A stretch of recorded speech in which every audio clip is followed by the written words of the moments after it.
Hello and welcome to another Nihongo Gamer video. Today we're going to be looking at 3 ways to, I don't know why I didn't write 2, sorry, to draw the head.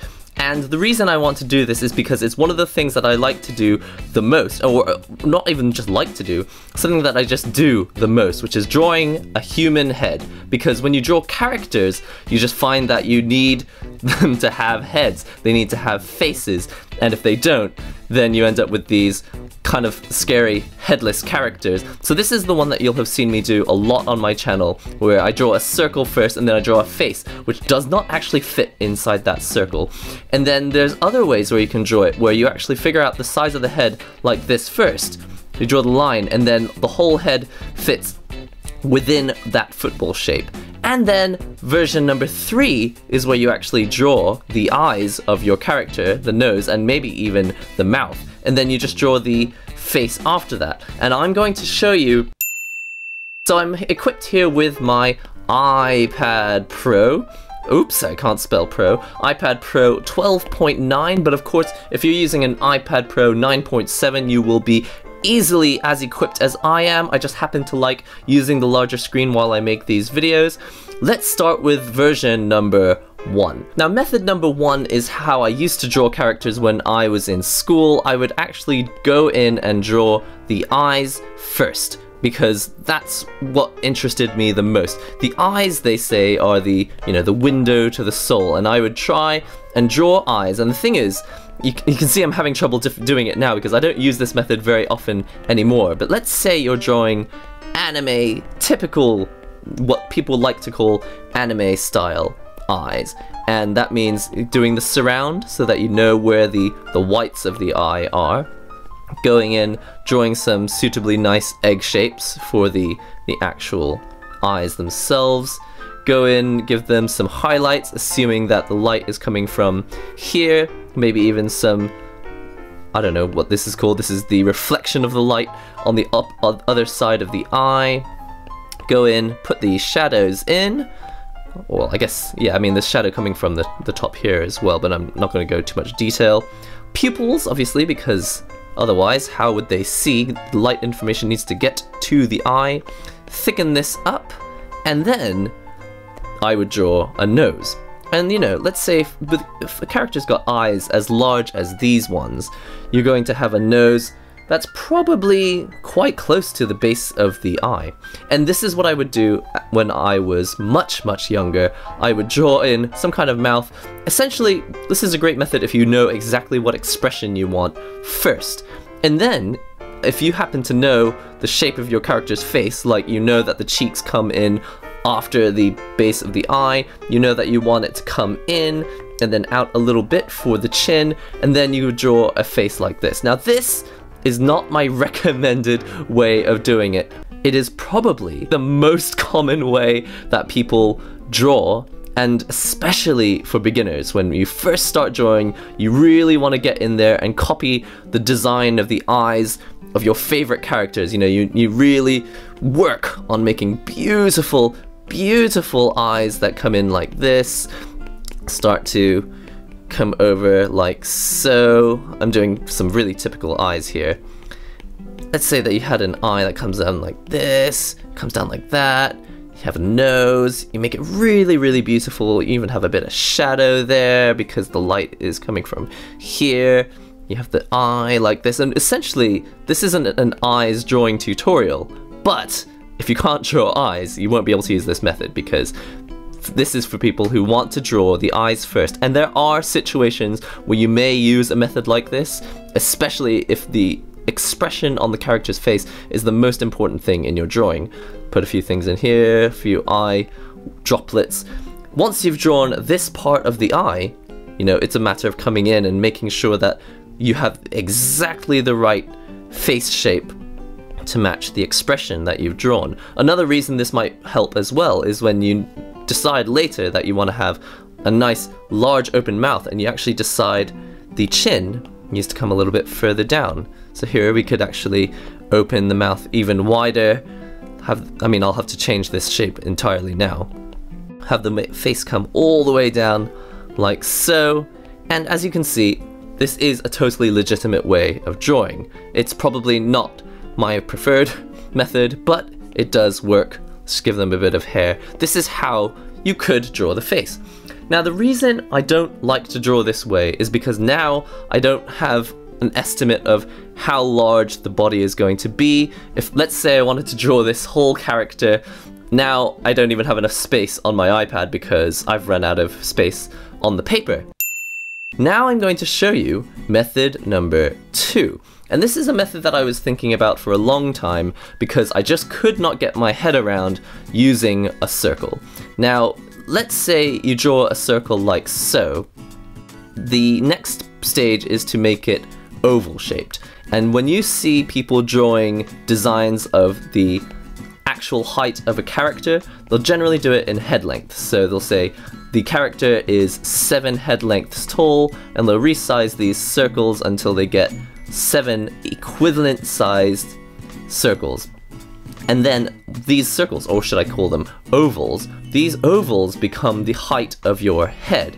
And it's really important that you draw, if you want to use realistic proportions for gauging the age of your character, you'll have to use this oval shape, and you'll have to fit the face of the character in this oval shape. So what you can see what I'm doing here, this is a front view of a character with eyes that are going to be on the line. If you want them to look realistic and not Moe style eyes will be a bit lower, and more realistic styles eyes will be a little bit higher.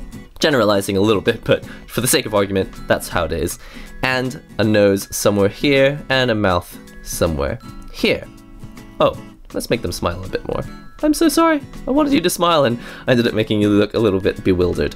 So this is where you get to when you draw ovals, and you try to draw a face on top of those ovals. And now, because I knew exactly how large the head was going to be from the start, I can actually fit the rest of my drawing in, and I'm not going to run out of canvas, because I know for sure that I have all this space here. I know that the pelvis, again, if you've seen other videos, especially on my vlog channel, you'll know that I like to gauge the size of my characters like so.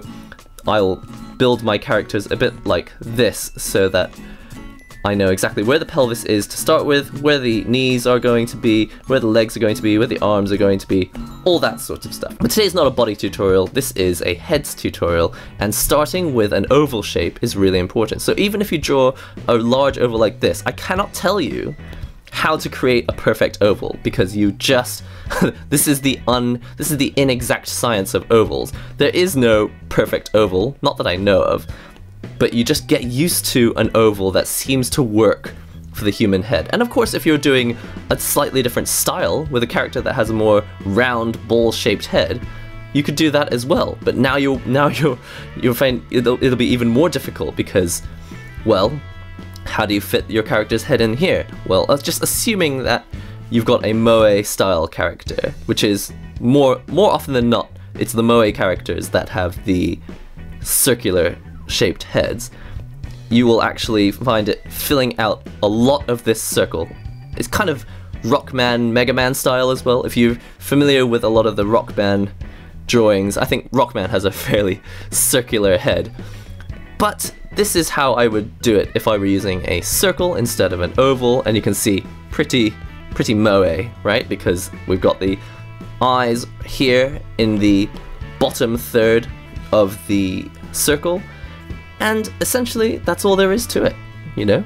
Drawing an oval, making sure that your eyes rest on the middle for a realistic character, or drawing the eyes here on the bottom third, if it's a Moe character.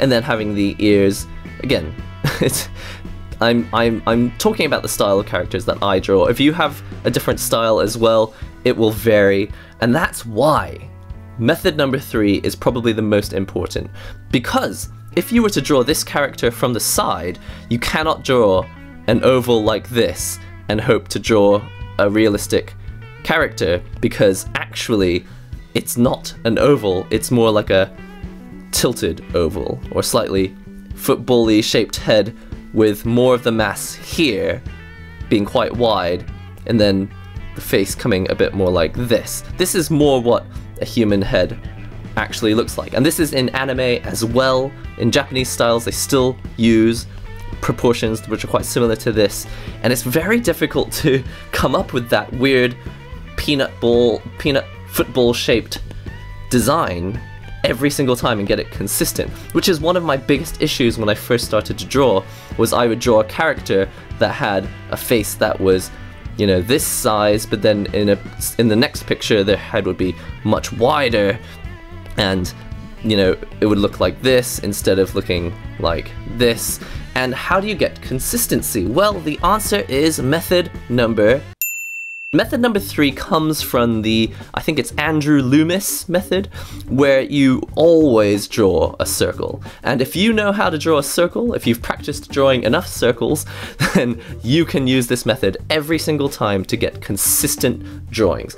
Now, I'm not going to teach you the entire Loomis method now, but essentially it works like this. You draw, well, I've already started, I'll start again from the beginning. You start with your circle, and this will be the cranium part of the head.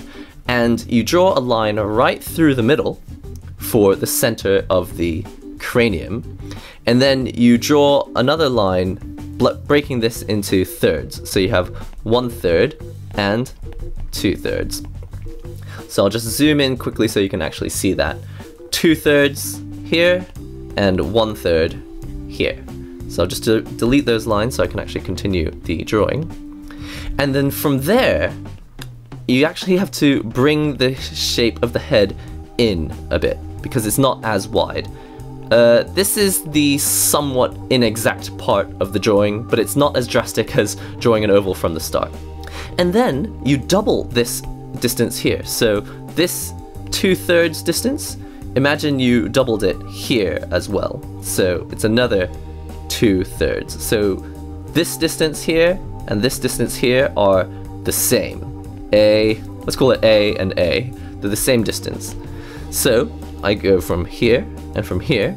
Those distances are the same, and I'll draw that area here. Now remember, this is going to give you quite a realistic proportion, but you can work with it as much as you like to change the style. If you want to have a slightly more moe character, you can actually draw the baseline here if you like, but I'm going for a slightly more realistic style today, and I'm going to put it exactly the same. So this distance and this distance are the same.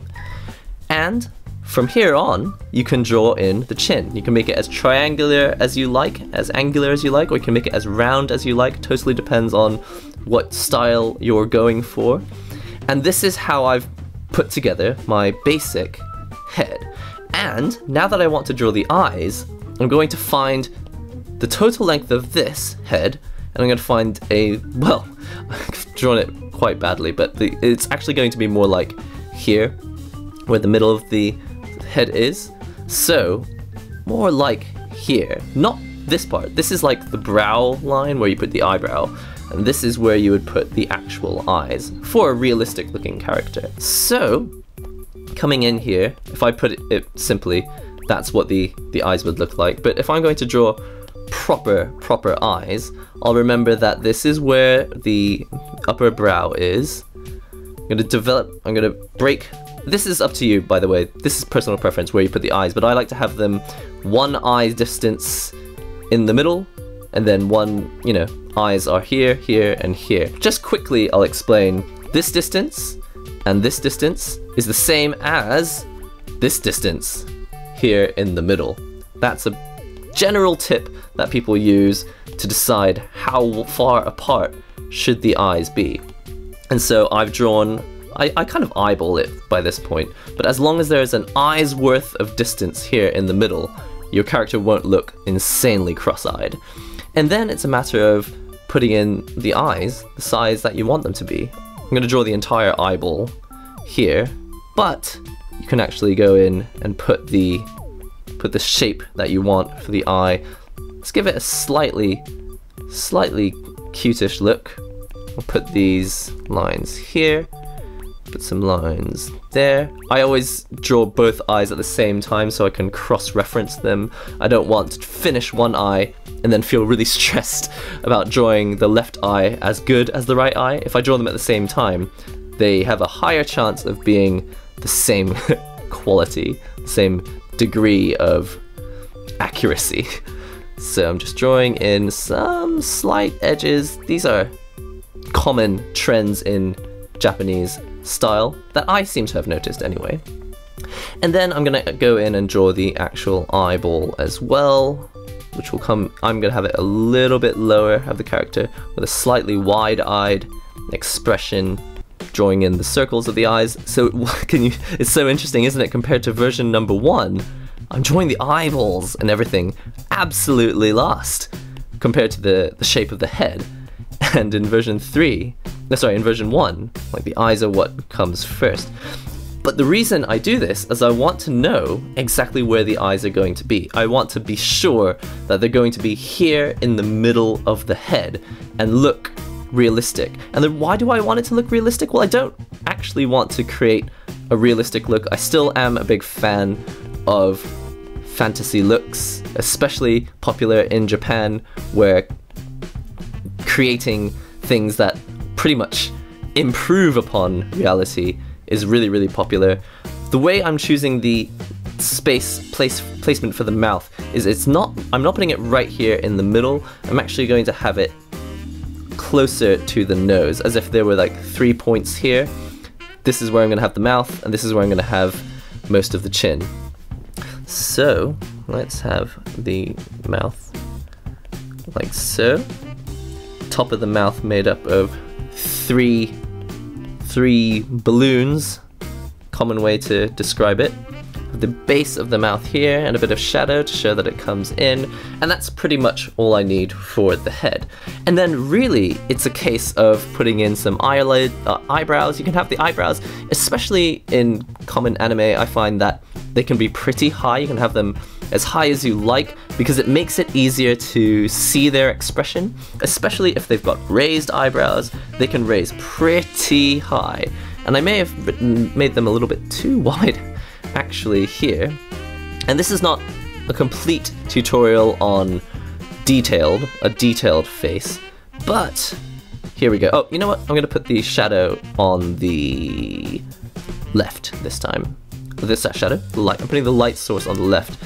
Very, very simple here. Put some reflected shadows there.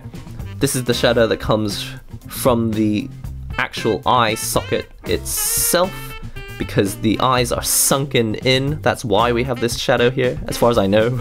You can correct me if I'm wrong. By the way, while I'm doing this tutorial, feel free to put your own advice in the comments, and if you have something that you'd like to share with everyone, I'm sure that everyone would love to read your comments. It's kind of a community on this channel. I seem to find that people start conversations and continue and share with each other, and people answer questions for me, which is really lovely because I don't sometimes have time to answer all of the comments myself. I like to make these, the actual eyeball part, I like to make sure this is nice and thick. Or is this the pupil? I don't really know what to call it. I'm going to make sure this is nice and thick. It gives it a bit more life. Then it's just a case of adding in the extras. If you want them to have a nice slender neck, you can have it slender. You could have it all the way out here, and that would be totally fine as well. There are ways to make sure that that will look good, but I don't have time to talk about that right now. Putting a little shadow here just because obviously the head will cast a shadow on the neck. And then I'm going to put the ears in, and I think it's cuter to have them a bit lower, but technically speaking, they would probably come up as high as the brow ridge up here. So, just since I've already started doing it like that, I'm going to have it actually come up as high as the brow ridge. The inside of my ear, give it a bit of shadow, just like I did on the other one. Now I'm going to do the same thing here, just cross-reference, make sure that I'm drawing them in the same place. This is where sometimes I wish I were ambidextrous, so I could, because as you can see, I'm covering the drawing with my right hand. So every now and then I have to move my hand so I can actually see what I've drawn on the other side. That may be a little bit higher than it needs to be. Put in some shadows here, and you can see that this is pretty much a good start to the head. And of course, now it's just a case of throwing in some hair. You can have any kind of style hair. This is not great hair, by the way. I'm just throwing in something uber simple because why not have something like this. have maybe even some hair coming through to the front. This is how I would do the head from the front view. And now I'm going to show you why this method works so well.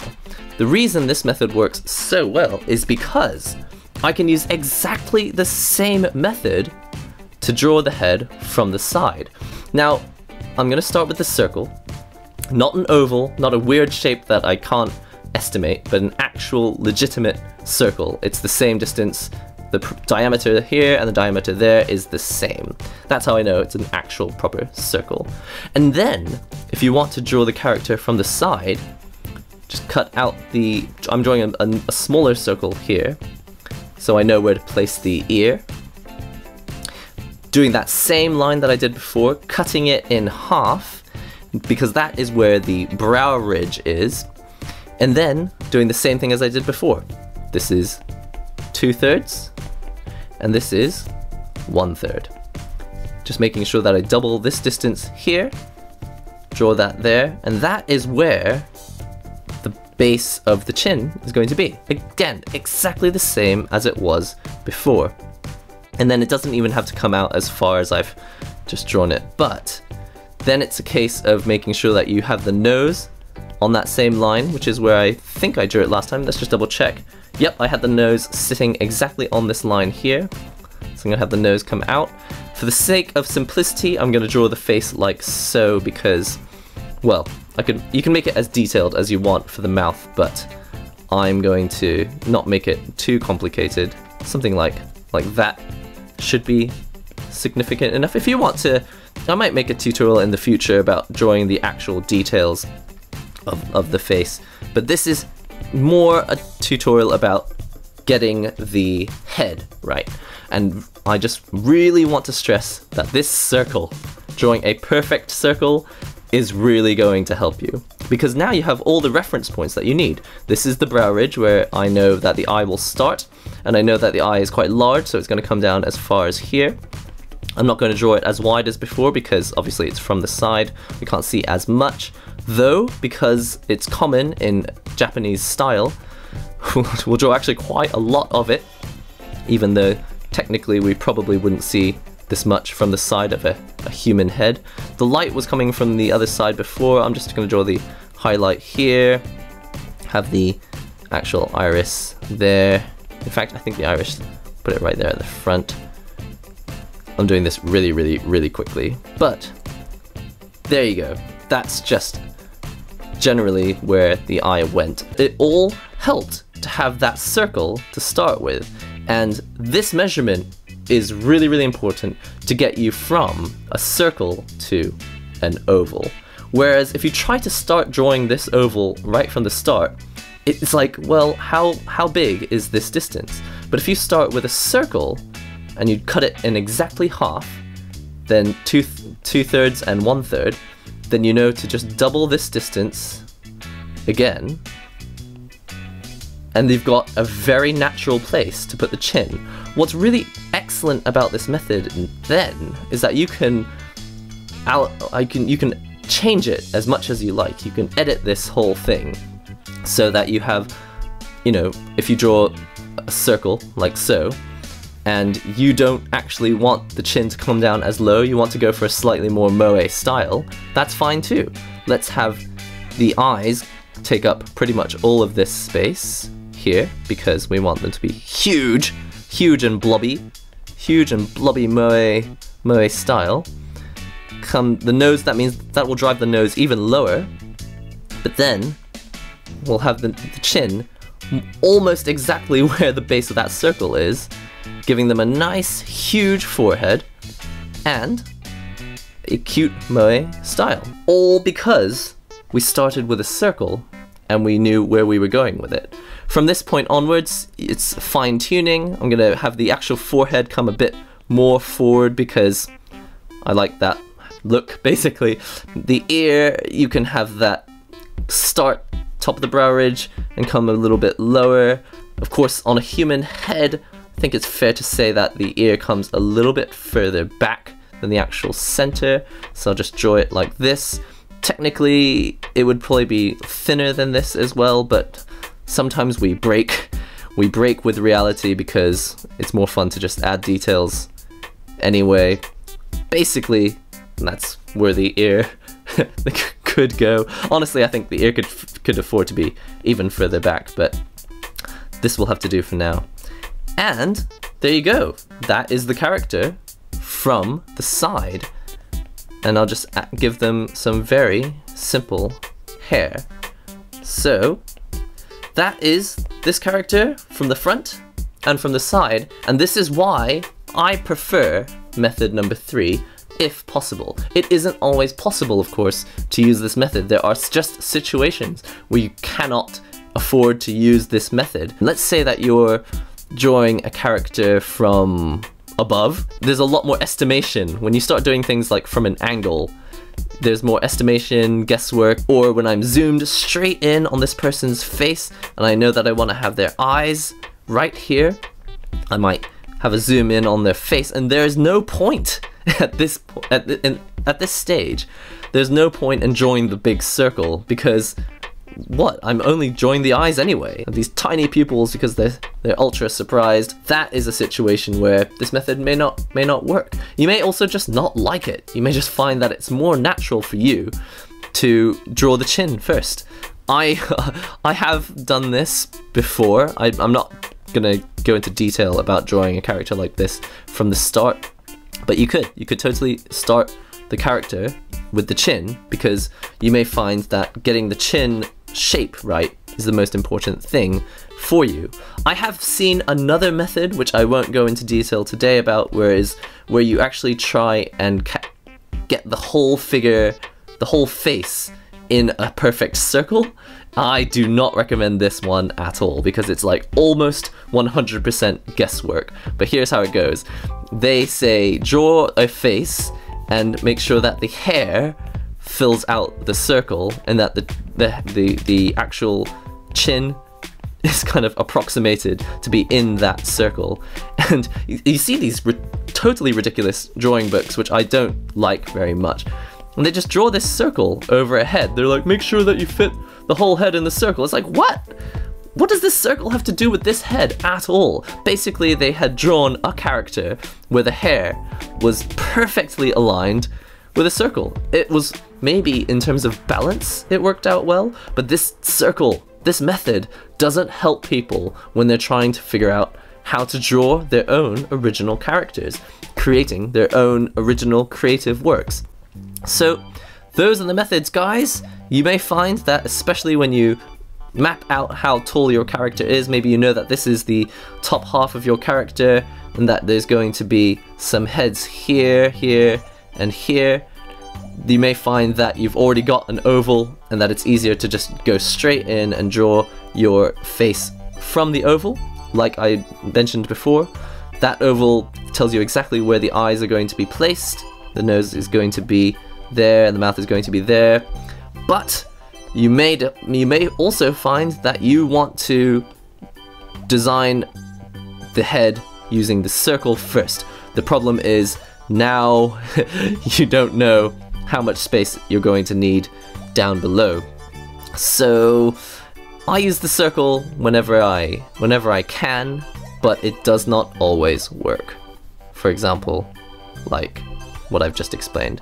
But I find that it works well for me. I happen to really like it. Let me know what you guys think of this method. It's not the only method. In fact, although I've talked about 3 methods, I am sure that there are hundreds more. And if you've got a method that seems to work really well for you, why don't you just let me know in the comments? I would love to read it, and who knows, it could feature in a future tutorial about how to draw characters, how to draw anything actually. If you've got advice about anything that you'd like to share, just put it in the comments section. I would love to read it. And if you liked this video, it super helps if you actually click the like button for me, because then I think the video will get shared more and promoted more by YouTube, which means that more people will visit the channel, which means I'll have more opportunities to make tutorials like this one. Let me know if you found this helpful or not helpful, as the case may have been, and I will see you in the next Nihongo Gamer video. comment, subscribe, share the links, and all that great stuff. And I will see you in the next Nihongo Gamer video. Hello and welcome to the Manga Video Podcast, episode 3 with Yazuki Wolf. Hey. Wow, you've already got a body shape and everything. I'm still working on the hair for my character. Because in the circus, they would wear their underwear outside their trousers. Yeah, especially like the not Superman, but the Strong Man, I think. The reason I ended up drawing bloomers was because I didn't want to give her a skirt. In the future, too, with other characters, you kind of reuse that kind of design element, absolutely. I think. I probably would, yeah. I like it, especially I like the kind of energy that you have in the pose.